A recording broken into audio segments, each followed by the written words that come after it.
Right now, of course, is the controversy that surrounds the Bihar Chief Minister over his comments that he made in the State Assembly. Now, the Assam Chief Minister has hit out at him over the use of his obscene language in the Assembly. Now, do remember that the BJP has been condemning the use of the crude language that he used inside the Assembly. In fact, yesterday we even saw the Prime Minister criticized the Bihar Chief Minister's crude remarks on how education among women has helped control population. Not just that, we have seen the BJP in the state of Bihar ask for his resignation. Now, Nitish Kumar, of course, was speaking during the tabling of a caste census report in the Bihar Legislative Assembly. During his address, the Chief Minister suggested that an educated woman is able essentially to avoid pregnancy. These remarks, of course, have drawn a lot of criticism.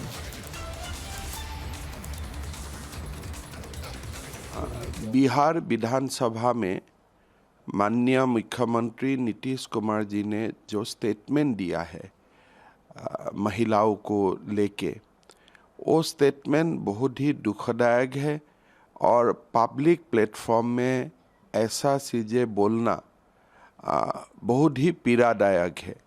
लेकिन ये पहला मौका नहीं है।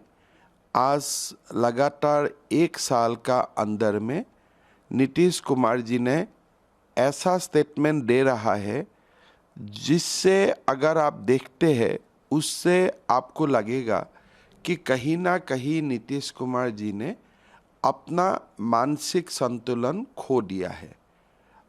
ये एक प्रकार से बीमार माना जाता है और जीवन में हर किसी व्यक्ति का भी ऐसा हो सकता है। मैं इसको बहुत ज़्यादा अस्वाभाविक नहीं बताऊंगा।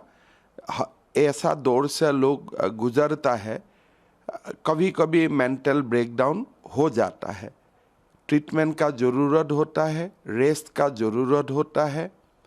और मेरा ये विनती है जेडीयू का लोगों को, लीडरशिप को, कि आप लोग थोड़ा सा नीतीश कुमार जी को रेस्ट दीजिए और उनका जो भी इलाज होना चाहिए वो इलाज भी करवाइए।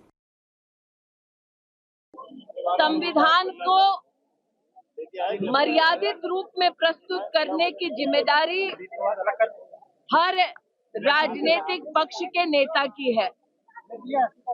मुझे इस बात का खेद भी, इस बात का आक्रोश भी, और अंग्रेजी में एक शब्द है डिस्गस्ट, कि नीतीश कुमार इंडिया अलायंस के संस्कारों का परिचय देते हुए देश की महिला के बारे में जिस प्रकार से अभद्र बात बोल चुके हैं, उसका 24 घंटा बीत गया, अब तक न कांग्रेस पार्टी ने खंडन किया, न इंडिया अलायंस के किसी भी नेता ने खंडन किया।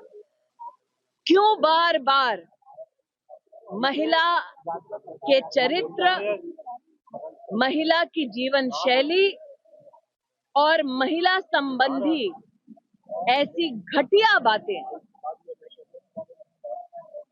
जब इंडिया अलायंस के नेता करते हैं तो सांप सूंघ जाता है कुछ लोगों को। आज जो बयान दिया था कल, वो बहुत शर्मनाक है, भर्त्सना योग्य है, निंदनीय है और पीड़ादायक है। जहां पर स्त्री शक्ति के मान, सम्मान, स्वाभिमान और गौरव को वो सर्वोच्च स्थान मिला है कि प्राचीन काल से आज तक अपने मान, सम्मान, स्वाभिमान के लिए महिलाओं ने बलिदान और आत्मोत्सर्ग तक किया है।